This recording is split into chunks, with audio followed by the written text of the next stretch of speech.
오늘 시편 38편은 끝까지 1절부터 22절까지 읽는 동안 굉장히 마음을 불편하게 하는 책입니다. 그래도 우리가 성경 말씀을 어떤 건 빼고 어떤 건 넣어줄 게 없기 때문에 다 읽어야만 합니다. 그런데 눈에 보이는 글은 굉장히 불편한 글인데 실질적으로 가장 은혜로운 책이다. 가장 은혜로운 시편이다. 이렇게 말씀을 드릴 수 있습니다. 제가 신학적으로 두 가지 이야기를 하면 우리가 성경을 구약과 신약으로 나눕니다. 구약은 무슨 책이다, 신약은 무슨 책이다 라고 설명을 많이 하는데 간단하게 설명드릴 수는 없지만 정말 그래도 간단하게 말씀드리면 구약은 어떤 책이냐면 사람이 어떻게 만들어졌고 사람이 어떻게 타락을 했고 지금 사람이 어떤 존재인가를 깨닫게 하는 책이 구약입니다. 그래서 결론적으로 어떤 책을 어떤 내용을 우리에게 전달하냐면 인간은 능력의 한계가 있어서 자기를 도와줄 구세주가 필요한 존재이다. 그래서 구세주를 갈망하게 하는 책이 바로 구약성경입니다. 그래서 꼭 예수님 오셔주세요, 메시아 빨리 좀 오세요 라고 메시아를 기다리게 하는 책이 바로 구약성경입니다. 그래서 두 가지인데 하나는 인간의 실존을 구약성경을 읽으면서 깨닫지 못하면 잘못 읽은 겁니다.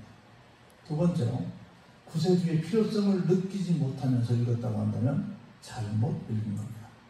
여러 가지 목적이 있지만 적어도 이 두 가지를 이 구약성경을 통해서 깨닫는 것이 구약성경을 기록한 목적이다. 그렇게 여러분께 먼저 신학적인 얘기를 하나 해드리고요. 두 번째는 성경 신구약 통째로 봤을 때 가장 중앙에 있는 책이 시편입니다. 쉽게 말하면 시들을 모아놓은 책. 정확히 말하면 1부에서부터 5부까지 나뉘어져 있는데 모두 150편으로 이루어진 책. 하나님을 만난 하나님의 사람들이 하나님에 대한 자기의 느낌을 시로 표현하는 것. 그래서 시가서 혹은 성문서라고 신학적으로 타이틀을 붙여서 시편, 욥기, 시편, 잠언, 전도서, 아가서 5권이 그 범주에 들어가는데 그 가운데 한 권이 바로 시편입니다. 그런데 하나님을 만난 사람들의 시, 아름다운 노래니까 어떻게 보면 늘 좋은 얘기만 있을 것 같아요. 그런데 크게 말하면 두 가지 정도 주제, 더 많은 주제가 있지만 그냥 역시 간단하게 크게 두 가지가 있습니다. 하나는 뭐냐면 하나님 나를 이렇게 사랑해 주셔서 감사해요 라고 하는 감사의 마음을 담아 영광을 올려드리는 그런 노래가 시편 속에 아주 많습니다. 두 번째는 뭐가 있냐면 그건 조금 제가 볼 때는 약간 미화한 거예요. 근데 아주 정직하게 하나님 나 지금 힘들어요, 하나님 나 죽도록 도망다니고 있거든요, 하나님 나 지금 엄청난 얘기가 나오겠지만 정말 피가 마르고 뼈가 마르고 지금 아주 이만저만 어려움이 크지 않습니다. 하나님 좀 도와주세요. 그리고 이 맨수들이 얼마나 많은지 저놈들을 좀 하나님 어떻게 좀 해주세요 하고 정말 솔직하게 뒤에도 열어놔주세요. 솔직하게 내 어떤 치부를 얘기를 하는 거예요. 그래서 치부도 될 수 있고 내 연약한 부분도 얘기할 수 있는 그런 얘기를 계속 하고 있습니다. 우리가 어떤 정말 하나님 앞에 정말 솔직한 사람들이 있구나. 우리도 하나님 앞에 기가 막힌 미사일을 써서 멋진 기도하는 것 물론 필요합니다만은 이렇게 솔직하게 말씀을 드리는 것이 나에게 도움이 되는 거구나. 그걸 적나라하게 보여주는 책이 바로 시편입니다. 그래서 그거 다른 말로 말하면 탄식하는 내용, 두 번째는 감사하는 내용으로 시편이 구성이 되어 있다라고 하는 겁니다. 그 가운데 탄식의 내용을 가장 어떻게 보면 극명하게 잘 보여주는 책이 그 편이 시편 38편이 아니겠나 하는 생각을 해봅니다. 물론 전반부 그런 것도 많이 있었는데 특별히 이 말씀이 굉장히 우리에게 좀 읽기에는 부담스럽지만 그런 내용입니다. 한번 볼까요? 이렇게 시작합니다. 여호와여 주의 노하심으로 나를 책망하지 마시고 주의 분노하심으로 나를 뭐하지 말아주세요? 징계하지 말아 주세요. 우리 우스갯소리도 아니면 농반 증반으로 그런 말을 합니다. 만일 하나님께서 불꽃 같은 눈으로 우리를 바라보시는데 정말 우리가 하는 소행대로 만일 벌을 주신다고 한다면 이 땅에 살아남을 수 있는 사람은 하나도 없을 거다, 그런 말을 합니다.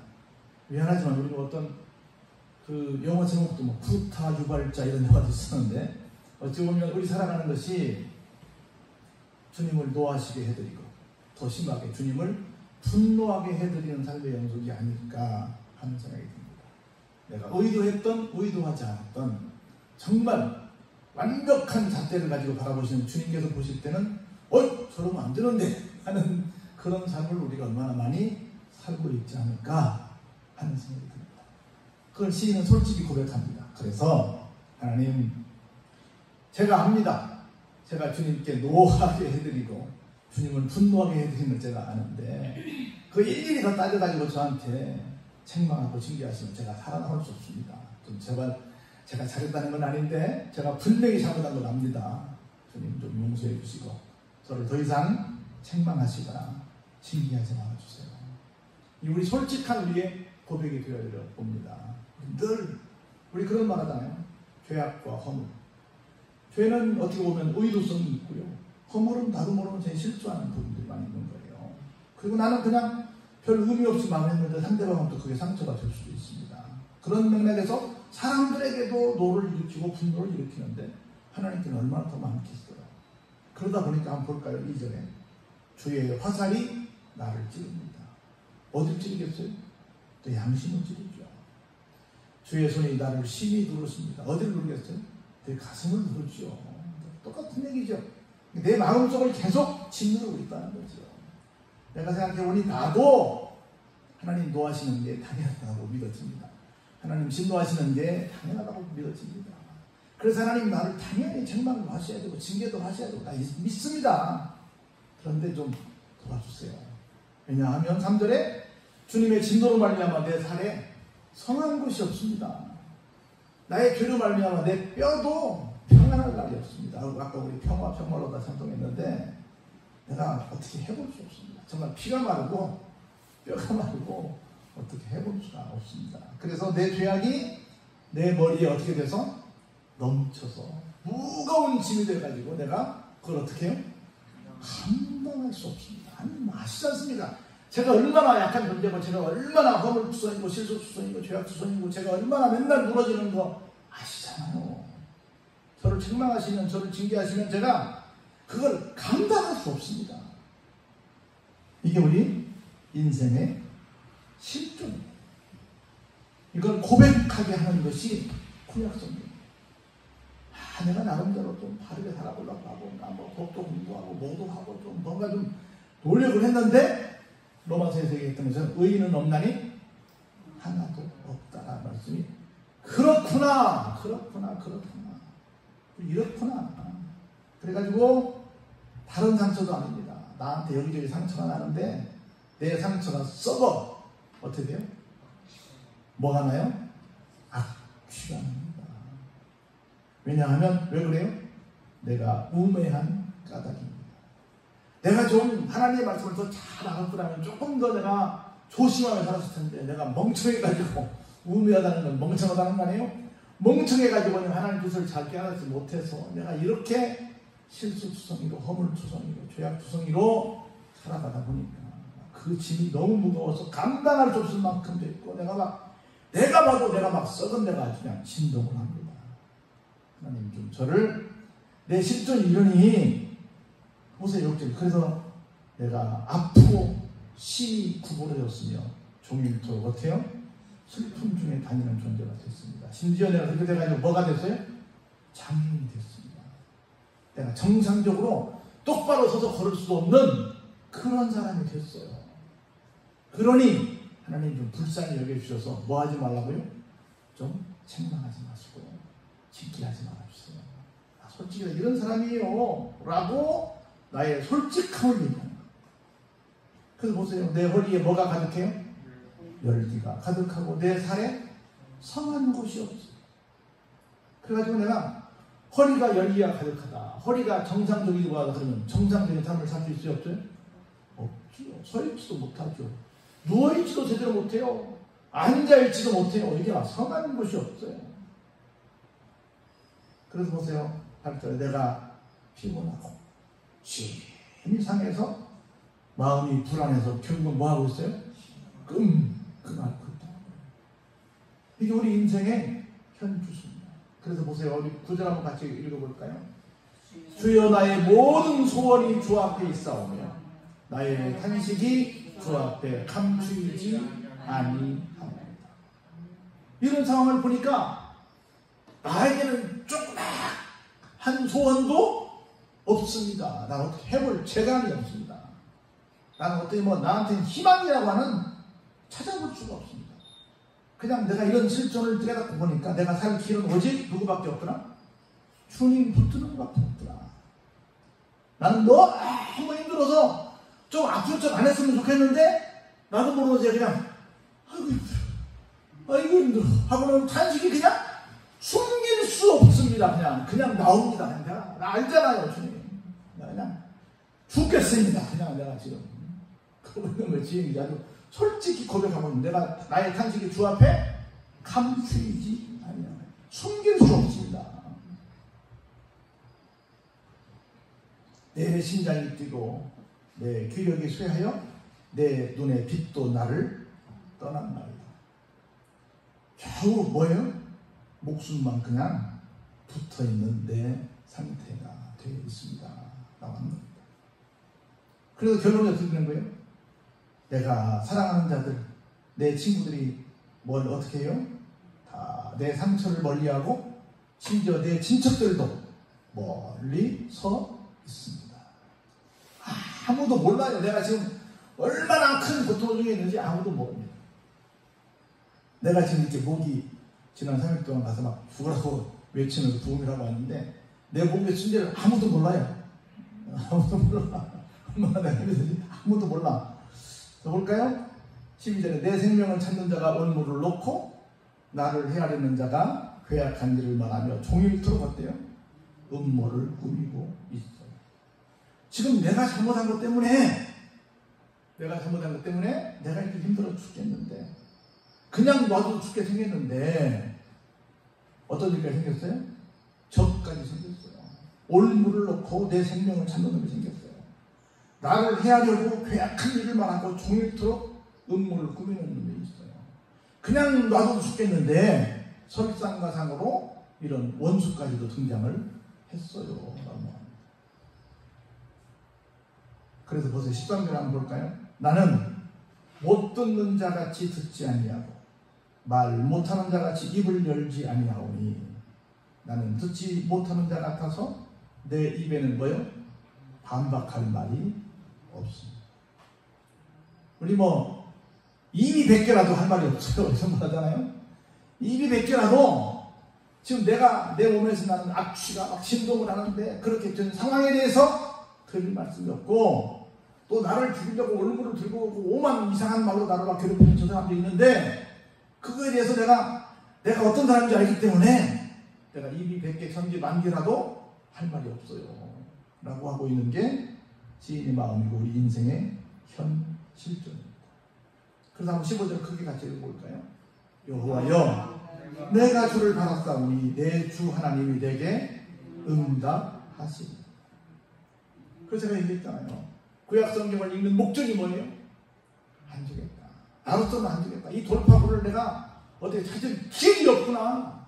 나는 주님을 만나야만, 메시아를 만나야만, 그리스도를 만나야만 내 문제가 해결되겠구나 라고 하는 기대를 갖게 된다는 겁니다. 그래서 여호와에 내가 누구를 바랐다고요? 주님을 바랐다. 그랬더니 내 주 하나님이 내게 어떻게 하시겠어?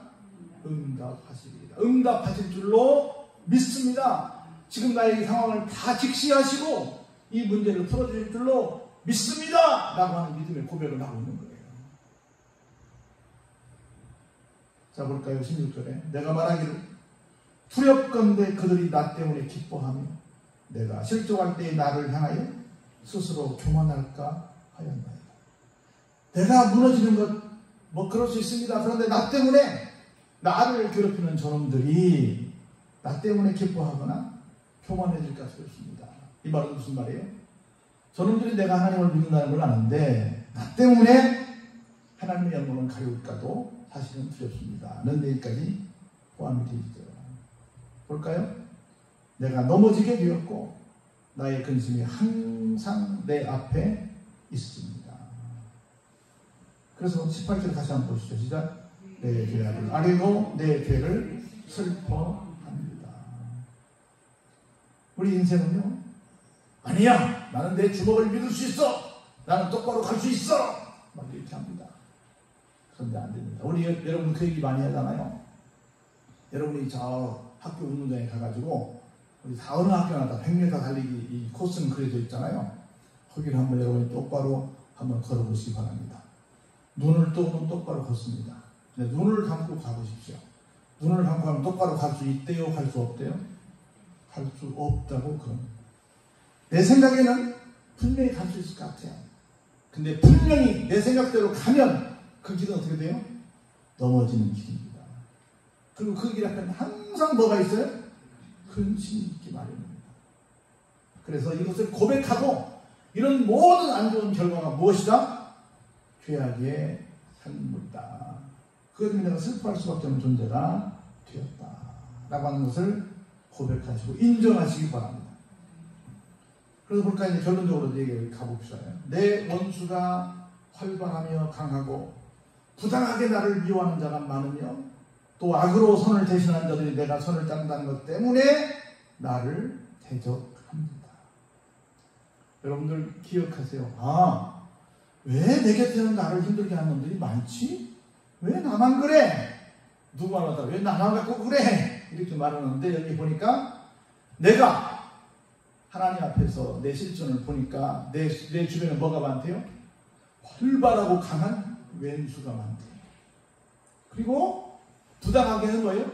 합당하지 않게 이유 없이 괜히 어떤 나하고 특별한 어떤 관계도 없는데 괜히 나를 미워하는 놈들이 많이 있다는 거예요. 이유가 왜 그렇대요? 내가 선을 따른다는 것 때문에. 선이 뭐예요? 선은 오직 하나님만 되죠. 여러분들 그 얘기 교회 가서 어떤 사람이 와서 선한 선생님이요 그러니까 이놈아 내가 왜 선해? 선한 분은 하나님밖에 안 계신 거야 라고 했잖아요. 하나님 이퀄 선이야. 하나님의 일 이퀄 선이에요. 의는 하나님의 일입니다. 하나님을 따른다는 것 때문에 내 곁에 뭐가 있더라? 대적이 있더라. 활발하고 강한 놈들이 부당하게 나를 미워하고 나를 막 대적하는 나를 못하게 그런 그런 놈들이 있더라는 거예요. 결론입니다. 그래서 이런 것이 우리 인생의 실존입니다. 너나 할 것 없이 우리 모든 인류가 갖고 있는 공통의 문제입니다. 그래서 37절, 21절, 22절 한번 같이 또박또박 읽어보시죠. 이 결론입니다. 그래서 우리는 이렇게 할 수밖에 없다. 한번 읽어보시죠. 시작. 여호와여 나를 버리지 마소서. 나의 하나님이여 나를 멀리하지 마소서. 속히 나를 도우소서. 주 나의 구원이시여. 아멘. 1절부터 20절까지 내용이 우리 인생의 현주소입니다. 이게 구약 내용의 이게 축소판입니다. 이렇기 때문에 우리 인생은 이렇게 말해야 됩니다. 그래도 하나님 나를 뭐는 하지 말아주세요. 버리지 말아주세요. 나에게 노하고 진노하신 일 나 충분히 인정합니다. 충분히 내가 그렇게 했어요. 하나님 마음을 그렇게 상하게 해드렸습니다. 내 양심에 화살을 쓰고 나를 막 내 가슴을 짓누르고 그렇게 하나님께서 하시도록 내가 살았습니다. 나 인정합니다.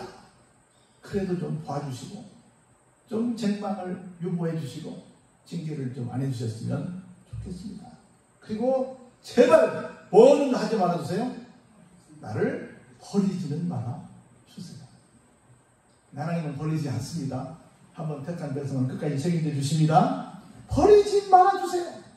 그러다 또 어떻게 하지 말아달라고요? 멀리 하지 말아주세요. 하나님 좀 꼴보기 싫으시겠지만 저를 좀 그래도 오라고 해주십시오. 저를 가까이 좀 가있게 좀 해주세요. 제발 좀 버리지만 말아주세요. 좀 멀리 하지 말아주세요. 우리가 부탁드려야 될 우리의 기도 제목이 되더라고 있습니다. 그래서 그 상태에서 우리가 드릴 말씀이 있죠. 한번 22절 다시 한번 볼까요? 한번 해볼까요? 시작. 속히 나를 도우소서. 누구에게? 주 나의 구원이 되시는 분이시여 라고 하는 겁니다. 우리가 늘 기도할 때 그밖에 없어요. 하나님, 내 실존이 이렇습니다. 죄송해요. 어떻게 되면 하나님이 나의 바람은, 나의 소망은 오직 하나님밖에 계시지 않는데 하나님이 안 계시면 어떡합니까? 그런 하나님이 나를 어떻게 해달라? 도와주세요. 주님만이 나의 구원이 되시기 때문입니다. 라는 고백을 하는 것이 우리 인생의 실존이 아닌가요? 한 가지만 얘기하고 마칩니다.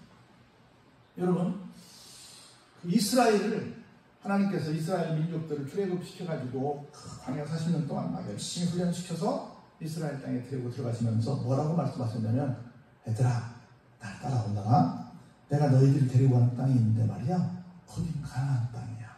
근데 그 가나안 땅은 어떤 땅인 줄 아니? 거기는 젖과 꿀이 흐르는 땅이란다. 이렇게 말씀하셔서, 야, 젖과 꿀이 흐르는 땅, 왠지 막 풍성할 것 같고, 막 기가 막힌 막 정원이 있을 것 같고, 막 아주 맛있는 과일들이 넘쳐날 것 같고, 막 좋을 것 같잖아요? 야, 정말 좋은 데인가 봐. 애국은 뭐 비교가 안 되나 봐. 라고 생각을 했어요. 근데 그 당시에 이스라엘은 어떤 땅이었냐면, 지정을 들어볼까요? 여러분들의 왼편은 지중해가 있어요. 그리고 뺑 둘러 사막의 나라들이 있어요. 그래서 지금으로 말하면 정북쪽은 레바논이 있고, 약간 동북쪽으로 시리아가 있고, 정동쪽으로 이라크가 있고, 약간 남쪽으로 요르단이 있고, 정남쪽으로 사우디가 있고, 남서쪽으로 이집트가 있어요. 그래서 오페크라고 하는 산유국들이 뺑 둘러싸 있어요. 그래서 완전히 적들에 의해서 갇힌 나라예요. 나라라고 해봤자 사이즈가 우리나라 강원도 정도밖에 안 해요. 한 도밖에 안 되는 조그만 나라인데 여러 나라가 레바논, 시리아, 이라크, 요르단, 사우디, 이집트까지 해서 뺑뺑 둘러서 언제 쳐들어와서 자기들을 괴롭힐지 모르는, 정말 항상 긴장 그런 긴장이 없는 초긴장 쪽에 살고 있어요. 우리도 3면이 바다이고 가운데 딱 잘려서 155마일 휴전선이 돼서 언제 저기 위에서 내려올지 바다로 침투할지 위에서 내려올지 모르는, 항상 열강 속에 일본과 미국과 소련과 이 중국 속에서 우리도 늘 불안 속에 살고 있는 그런 곳인데, 이스라엘도 똑같은 상황이에요. 그런데 거기를 하나님 뭐라고 말씀하세요? 젖과 꿀이 흐르는 땅이에요.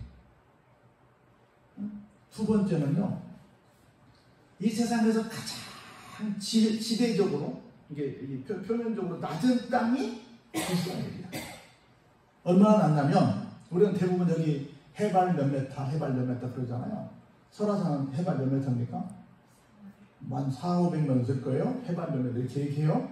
근데 거기는 어떤 땅이냐면 이 세상에서 가장 낮은 땅이야.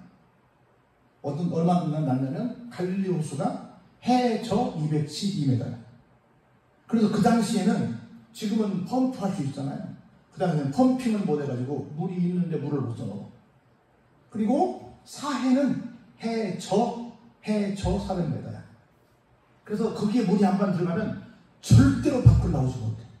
그래서 계속 주지 않고 받기만 하니까, 다른 바닷물은 염분이 3%인데 거기는 염분이 30%예요. 계속 받기만 해요. 가서 보면 여러분 그 노래가 생각나요. 초록빛 바닷물에 두 손을 담그면, 기가 막히게 초록빛 아름다운 바다인데 거기에는 단 한 포기의 풀도 살 수 없고 단 한 마리의 고기도 살 수 없어. 그래서 데드시야, 죽은 바다야. 사해, 죽은 바다야. 그렇게 낮은 곳이야.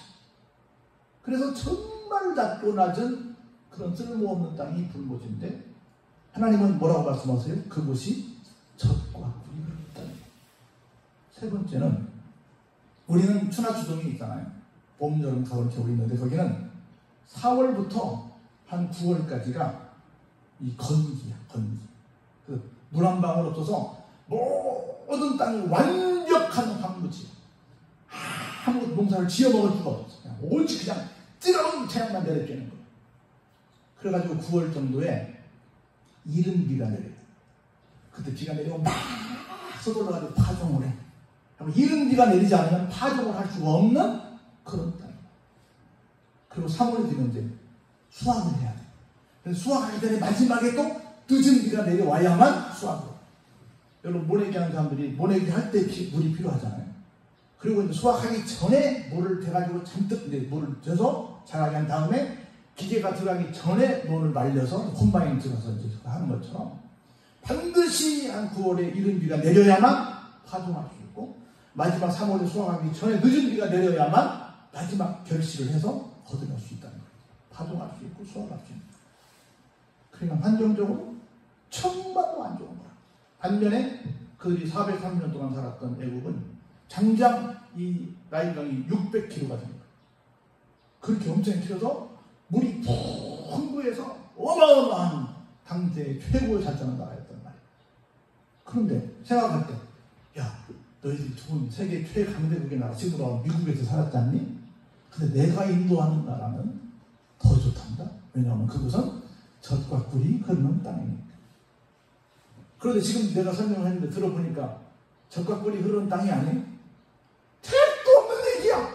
무슨 그런 땅이 적으로 사방에 둘러싸여 있어. 너무 물이 깊어가지고 물을 퍼먹을 수도 없어. 그리고 너무 뜨거운 태양만이 있어서 완전히 써먹을 수가 없는 그런 황무지를 젖과 꿀이 흐른다니 그게 하나님 뭐 좀 착각하신 거 아니에요? 딴 나라를 좀 두고 말씀 무궁화 상처를 대한민국은 모르겠지만 딴 나라를 두고 혹시 어떤 지리를 혹시 잘 모르시는 거 아니세요? 이렇게 여쭤볼 수 있는 상황이 큽니다. 그런데 왜 시건치 아니하신 하나님은 그 가나안 땅을 왜 젖과 꿀이 흐르는 땅이라고 했을까? 왜? 모든 것의 주인이 누구니까? 하나님입니다. 누구만 바라보라고?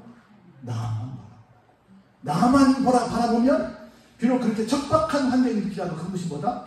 젖과 꿀이 흐르는 땅이다. 그래서 나의 구원해 주신 하나님, 나를 속히 도와주세요. 나를 버리지만 말아주세요.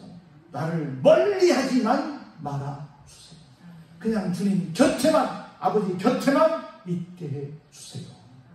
라고 시인은 고백합니다. 여러분의 삶의 자리가 지형적으로 이스라엘처럼 생겼습니까? 상관없습니다. 누구만 계시면 하나님만 계십니다. 할렐루야. 하나님만 계시면 상관없습니다. 어디든 하나님만 계시면 그곳이 젖과 꿀이 흐르는 약속의 땅이 됩니다. 여러분들이 그 땅의 주인공이 되시길 주의 이름으로 축원합니다. 은혜가 풍성하신 아버지 하나님